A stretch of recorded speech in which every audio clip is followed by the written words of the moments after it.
وہ انتہائے عشق تھی یا نور بے حساب تھا، میں قید و بندہ وقت سے آزاد اس صدی میں تھا۔ وہ دور مصطفیٰ تھا، میں مدینہ نبوی میں تھا، آنے والے دور کا ہے امتی گنہگار، ہند سے ہے حضور ہے مگر سیاہ کار، مسکرا کے آپ نے کہا کہ روکنا نہیں، امتی ہے وہ بھی آنے والے دور کا، طے ہوا عصر کے بعد ہوگی میری حاضری، روبرو نبی کے پاس ہوگی میری حاضری۔ تصور عدالت نبی کیا تو ڈر گیا کہ جا کے کیا کہوں گا، میں تو سوچ کے ہی مر گیا۔ صحابی رسول نے کہا بیٹھ جا یہاں، محفل حضور کے اصول سیکھ لے ذرا، بیٹھنا سکھا رہے تھے وہ کہ مجھ کو اس طرح، چل کے بھی دکھا رہے تھے مجھ کو وہ کہ اس طرح، یہ بھی کہہ رہے تھے خام خواہ سے منہ نہ کھولنا، کھل کے بتا رہے تھے کہ اس طرح سے بولنا۔ وہ خوش نصیب لوگ تھے جو دور مصطفیٰ میں تھے، فضا بھی خوش نصیب تھی، زمین بھی خوش نصیب تھی،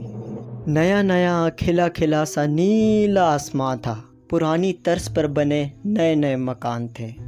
کہیں گھروں میں اونٹ تھے، کئی گھروں میں بکریاں، پک رہا تھا کچھ، جل رہی تھی لکڑیاں، اتنے میں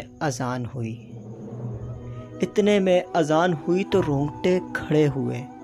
دل کے جیسے کھل گئے ہو تالے سب پرے ہوئے، وہ آسماں کا راگ تھا، وہ دعوت بلال تھی، میرے لیے تو دعوت وصال اور جمال تھی،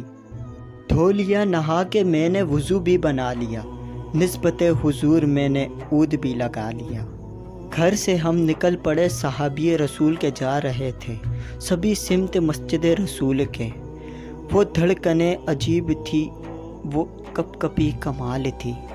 کہ آنکھ اشک بھر تھی، سراپا ملال تھی، روح تھی کہ دید کی تڑپ تڑپ تڑپ تڑپ، دل میرا دھڑک دھڑک دھڑک دھڑک دھڑک، ہر قدم پہ بڑھ رہا تھا شوق دید مصطفیٰ، ہر قدم سے گھٹ رہا تھا فاصلہ حضور سے،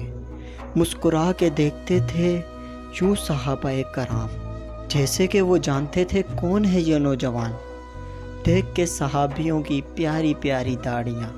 نہ جانے کیسے رک گیا میں چوکھٹ حضور پہ، کہ سنت رسول کے بغیر کیسے جاؤں گا، یہ نہ ہو کہ حضور پھیر لے چہرہ کول، جیسے ہی بلا خیال دل کو میرے آ لیا، نسبت حضور میں نے چہرہ بھی سجا لیا، نسبت حضور میں نے چہرہ بھی سجا لیا۔